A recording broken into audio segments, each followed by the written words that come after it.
With 34 games under the Bulls' belt so far this season, just 2 games shy of the actual midpoint of the shortened 72-game season, and with the Bulls having a week off before their next game, what better time than to do mid-season player grades? Now, if you're a part of the Discord, which is entirely free by the way, I don't charge membership fees or anything like that, I'll leave it linked in the description, but in the Discord, we have a vote on mid-season player grades, and I'll share the results for those as well. So what's going on, everyone? You were listening to Bull Central here. Hope you're all doing well. So mid-season is always a good check-in point to see how a team is performing, because unlike the start of the season, which can have some outliers where you have some that jump out of the gate and look like they're going to be a contender, and then by mid-season things sort of fall into place. Case in point with the Cavs and the Magic, who started off the season being the top 2 teams in the East. Yeah, and now they're at the very bottom. Same could be said on the opposite end of the spectrum. The Miami Heat and the Raptors, they started off the season slow and looked like they were going to be a lottery team, but now they're right back into the thick of it. Now, this also applies to the players as well. You have some players who start out strong while others start out the season slow, but by mid-season things start to level off a bit and the numbers start actually taking shape. Now, the Bulls have had a bit of an up and down season, but for the most part, things have started trending in the positive direction, and that includes the players as well. So as I go through these grades, I'm going to start out with the starting lineup and then go from there down the line. Now, I do want to add a caveat that the grades are based on players' expectations for the role that they're in. So giving Zach Lavine an A for his performance, and let's say I give Satoransky an A as well, it does not mean I think that Sato is as good as Lavine, okay? But rather based on the expectations that we have of them heading into the season and how they've performed thus far, and whether or not they've actually exceeded expectations for the player that they are and their level and role that they're in. So with all that being said, let's get into it. I'm going to start with Zach Lavine. I mean, this one is pretty easy for me. Lavine has definitely exceeded expectations, especially compared to how he started off the season and getting away from those bad habits under Jim Boylan and taking, ill-advised shots, playing heavy isolation basketball, but now doing other things to get his teammates involved and helping them win, being smarter on the court and taking high percentage shots. I mean, Zach is close to that 50, 40, 90 range and has been incredibly efficient from the field for a shooting guard. There's a reason he was selected to the All-Star game. He deserves that for the kind of season that he's been having. And with that, I've got to give Zach Lavine an A. Obviously, there are still elements of his game that need to be worked on, namely his turnovers.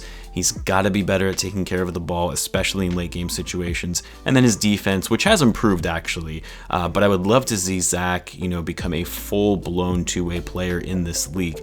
I think he has that capability if he puts the effort in on both ends of the floor. As for the results in the Discord, everyone gave Lavine an A. 100% of the vote went to him. No surprises there. Next up, we have Coby White. Coby is an interesting one because I feel like he's got to be the most polarizing player for Bulls fans, because you have people that are on the complete opposite sides of the spectrum on how they feel about him. You have some that will defend him at no end and praise him, thinking that he's the future of the Bulls.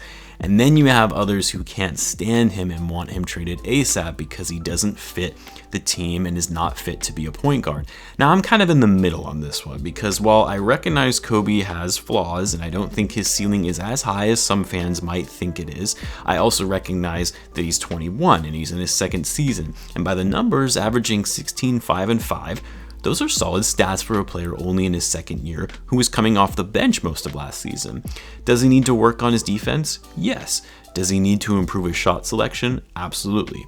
Does he need to learn how to be a better playmaker, especially if he's going to be our starting point guard? Of course, but I've said numerous times on this channel, I don't think he's suited for that role, that Billy Donovan is trying to give to him. I respect that Donovan has that confidence in him to learn that position, and hopefully he will get there. But we've just seen it on the court, how much more effective Coby has been in playing off the ball. And I'm not sure how much longer Donovan is going to be able to ride with Coby at the point. But as far as my grade, For being in his second season, getting the starting spot at point guard, I would give him a solid B. Like I said, I would love for him to improve his defense, his playmaking, his shot selection, and he's got to be more consistent in his play. You know, he'll have games where he'll just go off and then he'll come out the next game and have 0 points. But a B for Coby so far this season, I think, is more than fair. The Discord thought so as well. 16 Bs for Coby and 8 Cs. Next up, Lauri Markkanen. Now for Lauri, I mean, it's unfortunate because he's missed so many games, right? He's only played in 14 of the Bulls' 34 available games so far this season. Initially, he had to sit out because of COVID protocols, so nothing, you can really do about that. And then, of course, most recently from his shoulder injury. Now, normally I would give Lauri between a B+ and an A-, purely based on how he's performed when he's been available, because he's actually played really, really well in those 14 games, shooting much more efficiently than he did last season, being more aggressive in getting to the basket and playing in the paint. I would love to see those rebound numbers go up, and of course, he has to improve his defense, especially his off-the-ball defense. But of the 14 games that he's played, he's looked great compared to what we saw last year. But you kind of have to put injuries into the equation. Not that it's the player's fault, but obviously one needs to be healthy and available for them to impact play on the court. And Lauri just hasn't been able to play. He hasn't even played half the game so far this season. So for that purpose, I'm actually going to have to give Lauri between a C+ and a B-. The results from the Discord were somewhat similar, 17 Bs and 6 Cs for Lauri. Now on to Wendell Carter Jr. Similar situation to Markkanen. Hasn't been able to stay healthy, although he has played in more games than Lauri has. He's played in 23 of the available 34 games so far. And I think my biggest thing with Wendell is just his consistency, right? I mean, he'll have a game where he goes 25 and 10 and looks solid, to then follow it up to the next game going 5 and 2. I know he's still young. He's 21. He's in his 3rd season, but I need to start seeing Wendell play more consistent basketball, be more aggressive in the paint, holding his own against some of the other star centers in the league. He's had some great games, and his value on the court is there. I mean, we saw how the Bulls struggled when he was out. He's arguably our best defender, but I would like to see a bit more from Wendell, and for that reason, I'm going to give him a B- to a B. On the Discord, Wendell got 18 B votes and 5 Cs. And then to wrap up the starting lineup, our rookie Patrick Williams. Patrick, like I've said before, for a 19-year-old rookie who did not have the same off-season or training camp that most rookies would have, and I mean, that really applies to all the rookies this season, not just Patrick, but to not have a summer league, I should say, a shortened training camp, a shortened preseason, to literally playing in his first NBA game nearly 1 month after being drafted, he showed up very well for himself. Obviously, a lot of areas I would like to see him grow and develop more, and namely his offense and being more aggressive playing with the ball, crashing the boards better, because he has the size, the strength, and athleticism to do that. He's been great on defense, especially being tasked to guard guys like Giannis, LeBron, and Kawhi in his first month in the league. I love this kid's potential. I'm looking forward to seeing him grow further. If I had to give him a grade, it would probably be between a B to B+ range. And the only reason I didn't give him an A is because I would like to see be a little more consistent on a nightly basis. There are nights where he's been pretty quiet, especially on offense, but I think that will come. He's a rookie and he's still learning to the speed and pace of operating at an NBA level. The guy was snubbed from the Rising Stars game. I made a video about that yesterday, so feel free to check it out if you missed it. In the Discord, Patrick actually got a lot of A's, 11 A's, and he also got 12 B's. No C's for him.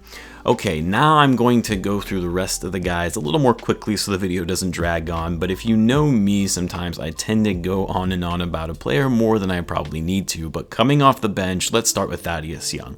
And I mean, this one is pretty easy for me. The guy has exceeded expectations for the role that he was designed to play, especially compared to how he performed last season.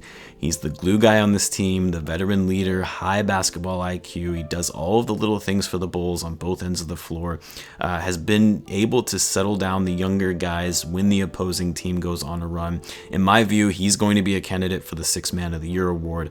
So I'm giving Thaddeus an A. Similar results from the Discord, 21 A's, 2 B's for Thaddeus Young. Let's go to Garrett Temple now, another underrated player in my opinion. He has stepped up big for a guy that we only signed for $5 million, so 1-year deal at age 34. When we signed him, I honestly thought this was just a filler to provide some veteran leadership on the bench, not even just off the bench. I actually thought we wouldn't be seeing a lot of playing time from him, but instead we see Garrett Temple getting big minutes, especially now with Lauri out and finding himself in the starting lineup, hitting big shots in late game situations. Yet again, another glue guy for the Bulls. I wouldn't say he's been as critical as Thaddeus Young has been for the team's success, but he has been solid for us, and for that reason I'm giving him a B. On the Discord, some mixed feelings there. He actually got 5 A's, 15 B's, and 4 C's. Now, how about Otto Porter? I mean, for Otto, he was looking great to start the season. I mean, he was coming out strong and was incredibly impactful for the team when healthy. But yet again, we've seen Otto get injured and miss some significant time on the floor. And we've really needed his veteran presence, his wing defense, but it's just kind of been the story of Otto since he's been with the Bulls. So I'm giving Otto a C because, like I said, when he did play, he actually played pretty well. Not exceedingly well, but decent for his role. Obviously, still remains, to be overpaid as a player, but because he's only played in 16 of the Bulls games, I can't really, give him a high score based on how he's been able to impact the team on the court. So therefore, I'm giving him a C. The Discord felt somewhat similarly, giving him 12 C's, 19 D's, and he actually got 3 F's. I would say F is a little harsh, but I also get it just because he's making a ton of money and he hasn't been on the court. And as of right now, he's providing no value or impact to the team for all the money that he's being paid. How about Denzel Valentine? I mean, my thing with Denzel that I've always said is he kind of does some things well, but he doesn't do them well consistently. He can shoot lights out on any given night, or even in just one half, and then he just completely falls off after that and not being able to knock down any shots. And his shot selection is very, very poor at times. And sometimes he can be a great playmaker and passer, and then other times he's turning the ball over and appears to be, the worst basketball IQ player on the court. It's just you never really know what you're going to get with Denzel. I honestly don't see him in a Bulls uniform next season. As you know, Arturas extended him a 1-year, $5 million offer and chose to keep him over Chris Dunn. I think he wanted to evaluate Denzel a little bit further as he preferred his playmaking ability and offense over Dunn's, which I kind of disagree with, but I do think, Denzel has underperformed, so the front office likely will not retain him. So as far as my grade for Valentine, though, I'll give him a C minus, to a C, because he has stepped up big in some games, hitting big shots, but the inconsistency is what really gets me. The Discord felt the same way, giving him 8 B's, actually, which was surprising, I felt, 13 C's, and 3 D's. Let's now go to my man Daniel Gafford, although I can't say I'm all too proud of him anymore given how much he struggled this season. And I kind of have to go back and eat my words and my preseason predictions that I said where he would be the Bulls' most improved player, as clearly I was way off on that. I mean, I knew Gafford had his flaws, right? He can't shoot. He's a good shot blocker at times, but still not a great on-the-ball defender. But I just saw him as a very athletic, strong big man and had a decent season for a second-round pick that I thought we would see a big leap from him and improving in those areas for this season. But sadly, Gafford has really struggled. I mean, I still love his energy and the spark that he brings off of the bench. But when he had to play that starting role when Wendell got injured, I mean, he just could not compete against other starting centers. He hasn't improved his shot. His defense is still a little bit lackluster at times, and he's made a lot of careless turnovers in games. I'm still holding out for Big Dan, but so far this season, it's not looking too great. My grade for him is a D+, and the Discord agreed to an extent. We actually got 1 B vote, 9 C's, 11 D's, and 4 F's. Now for Tomas Satoransky. I actually think Sato has been one of the most underrated Bulls this season. I mean, he's he got moved to the bench under Billy Donovan, but he's really embraced that role and has probably been the Bulls' best playmaker overall. He's been great at running the offense when he's in the game, and his veteran basketball IQ has actually been very much needed when the Bulls' young core gets into a funk. So I would give Sato a B+. The Discord thought it could actually be even a little higher. They gave him 11 A's, 9 B's, and 3 C's. Let's go to Ryan Archie next. I mean, with Archie, what I'll say about him, for a guy that really had no place being in the NBA given his size, his athleticism, the way he's been able to work himself into the roster, play his butt off, he hustles and is crafty and getting himself a spot in the league. I like that about him. So it's hard for me to give him a bad grade because I respect how hard he has worked to be able to get where he is. So I'm giving him a C-. We actually had 7 Bs in the Discord, 15 Cs, and 2 Ds for Archie. Now, we're really starting to get to the bottom of the barrel here now. Let's go to Luke Cornett, the GOAT Luke, the guy who can miss as many threes as he wants and still keep shooting them. I mean, Luke had a nice last couple of games, so I'll give him that, and he's made, some decent defensive plays as well. And looking at these Discord results, I know that some of these guys are just trolling because we've been joking about it in there that he's the new GOAT. After that game where he knocked down 3 straight threes, I believe that was against the Suns. So we had 3 A's voted for Luke, 2 B's, 9 C's, 11 D's, and 1 F. I mean, come on, guys. I'm not giving Luke an A for his midseason grade. I'm giving him a D to a D-, and even then, I think that's pretty generous.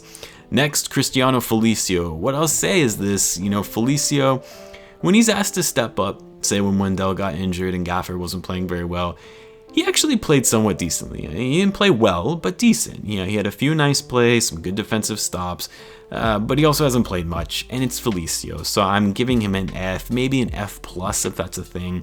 In the Discord, of course, more people trolling. He got 6 A's, but then the real votes, 4 D's and 15 F's.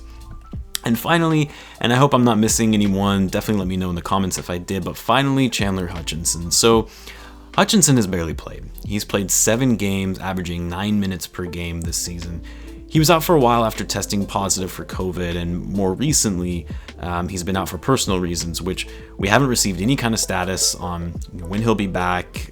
He hasn't been practicing with the team or sitting with them on the bench for games. I hope he is doing all right, and this isn't a mental health issue. I do know that for him, when he was isolated from everyone and everything in DC when he got COVID, it did take a mental toll on him, right? He actually expressed that to the media in interviews. I really do hope that he's doing okay, because it's not often you hear a player being out for personal reasons and it's just left at that, and then we never hear anything else after that. My guess is he must be struggling with something mentally, or there are family issues. Either way, I do wish him the best. At the end of the day, these guys are still people. They're still human beings. Sometimes we might look at them as commodities, but they're people just like any of us.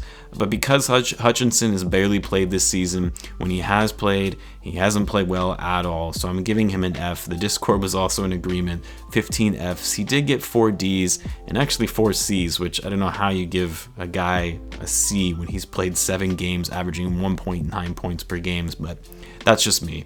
Anyway, I know this was a long video, so appreciate you guys for sticking it out until the end. Like I said, I'll have videos out all this week during the All-Star break. I'll also keep you guys updated on the Andre Drummond trade situation. As always, be sure to subscribe if you're a Bulls fan. I do post daily Bulls content. Thanks again for tuning in as always, and I will catch you guys in the next one.